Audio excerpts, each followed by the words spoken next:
What's going on, guys? Unknown Player here, and today we're going to be looking at the new update for Destiny that came in the form of the 2.5.0.2 hotfix. So as you know, there are a lot of weapon balance changes as well as abilities and a load of buffs and nerfs as well. I went over them briefly in a previous video that happened from the stream, but now we're going to look at the actual patch notes. I'll be going over the more important changes with also exact numbers and details on what happened to the weapons and abilities. There's definitely a lot of extra things in here that are super interesting and some that are really strange as well, but as always, let me know your thoughts in the comment section of what you like and what you don't like, and of course look out for more videos soon. I'll be checking out some of the weapons that have been buffed and seeing what they're like after the patch. So let's begin with the exotic changes and other general fixes that weren't mentioned last week, and then I'll get into some of the other stuff which was mentioned before, but now I've got more detail on them, and I'll also give my thoughts as well. So beginning with the exotics, firstly we have the universal remote shotgun, the primary shotgun. Surprisingly, this has got a nerf as well, reduced the magazine size down from 5 to 3, and it also has a slower reload as well. I didn't really see the universal remote as much of a problem anymore, but there you go, that has been nerfed. So next up is the Young Wolves Howl exotic sword that came in Rise of Iron. So using its big attack, the heavy attack that slams the ground, the cost for using the ammo is now reduced from 10 to 5, which is really cool. I always thought this is such a great weapon and such an awesome weapon to use, but the ammo made it completely useless. It's actually viable now, so it's not going to cost 10 ammo per swing, which is really, really awesome.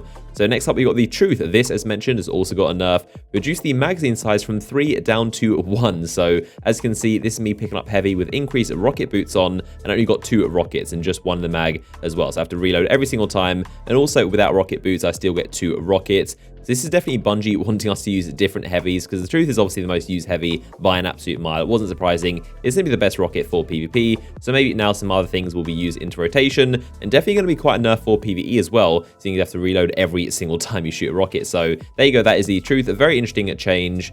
Now moving on to some of the general things that have happened. Firstly, Outbreak Primer no longer triggers the nanites by shooting at the Ward of Dawn Titan bubble. Very strange. I feel like this is kind of like a unique, cool strategy to take down a bubble. Anyone who knew how to do this, I guess can't do that anymore, so don't expect to be shooting at bubbles with the Outbreak Prime anymore.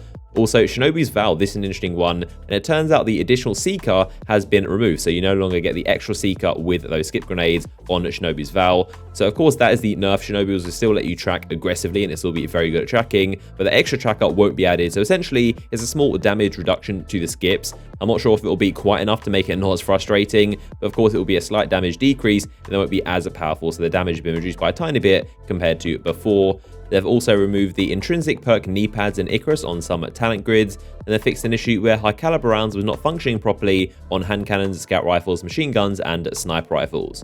So moving on to the Crucible changes with weapons. A lot of this stuff we already know, but now I've got exact details and numbers, what's going to be happening. And at the end, there's also some more interesting changes as well that you definitely know about. So firstly, beginning with the special ammo, players are going to start with special. If you die, you lose it all, but special ammo crates are going to appear a lot more often every 60 seconds, initial spawn and respawn, and they reduce the pickup range from 100 meters down to 75. Not really a massive deal, you can still pick up from very far away. Also, sidearms not affected by this change, worth noting, and special ammo timing in Mayhem is not changed either.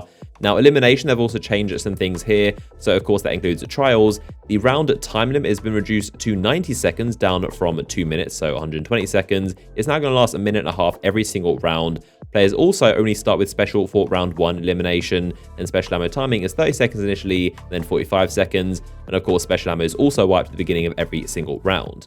In terms of the weapons, the hand cannons, they've had significantly increased initial accuracy back to year 1 status, but they've also had reduced range, base range from 40 meters to 35 meters. They've reduced the aim assist and magnetism at longer ranges, and reduced the minimum damage fall off from 50% to 33%. So quite a good increase in initial accuracy, but also quite a big decrease in range and magnetism and aim assist and stuff like that. So hand cannons should be pretty interesting. They're essentially going to be a lot more accurate, but a lot more close range weapons. Moving on to auto rifles, they've increased the precision damage modifier from 1.25 to 1.3. They've increased the base damage on low rate of fire auto rifles by 2.5% and also increased their in-air accuracy. For pulse rifles, the fastest rate of fire one, so the Clever Dragon, Grasp of Moloch, and the Waltz, their rate of fire has been reduced by 7.7%, so they fire a little bit slower now. They've also increased the rate of fire for the slow rate of fire pulse rifles by 5.3%. That includes the Ludmilla and the Spare Change and also the Parthian Shot, I believe. They've also reduced the magazine size for the Clever Dragon and the Grasp, not the Waltz, so the Waltz is unaffected, but they've reduced the Grasp and the Clever Dragon by 6 with their magazine sizes. They've also reduced the effect of high caliber rounds on pulse rifles, and finally the pulse rifle inner accuracy has been increased, the same with scout rifles as well.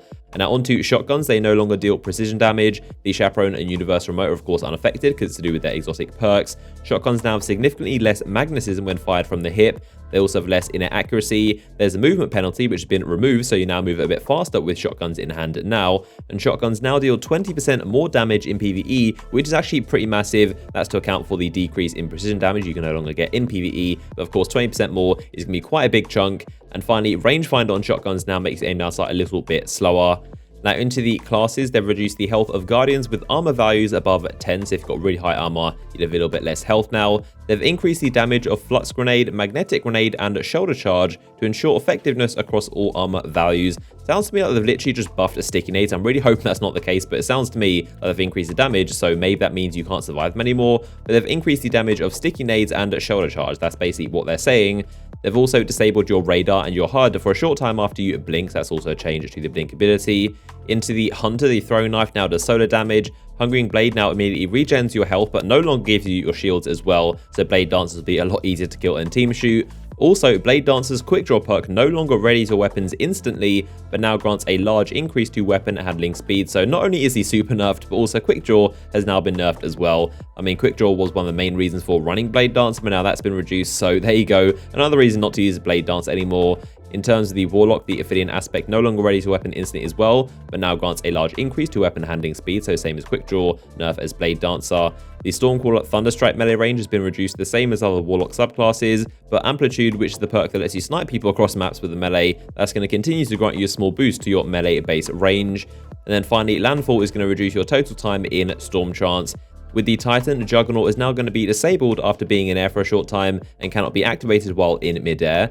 And now there are also a bunch of accidental changes which weren't supposed to be applied but were actually nerfing a lot of these following abilities. So Transfusion, the Striker Titan, Cauterize and the Sunbreaker, Lifesteal for the Voidwalker, the Red Death perk, Suros Legacy perk, No Backup Plans, Ward of Dawn, the Ram, Apotheosis Veil, and Embrace the Void for the Voidwalker. So it seems that regen perk that was nerfed for the Blade Dancer, that was accidentally also added to nearly all the other regen perks in the game, which is definitely very interesting. Like I said, that was a mistake, it was unintentional. Bungie said they considered delaying the patch, but instead they decided to go through with it and monitor how it goes and do some additional tweaks if they need to. But for the time being, they're just going to see how it goes and maybe fix anything that needs to be adjusted. So there you go, a lot of very strange things in this patch, and those are all the changes, all the numbers and details. So of course, let me know your thoughts in the comment section. Let me know what you agree and disagree with. As always, a like rating on the video would be much appreciated. Look out for more videos testing out the stuff in the patch, and I'll see you guys in the next one.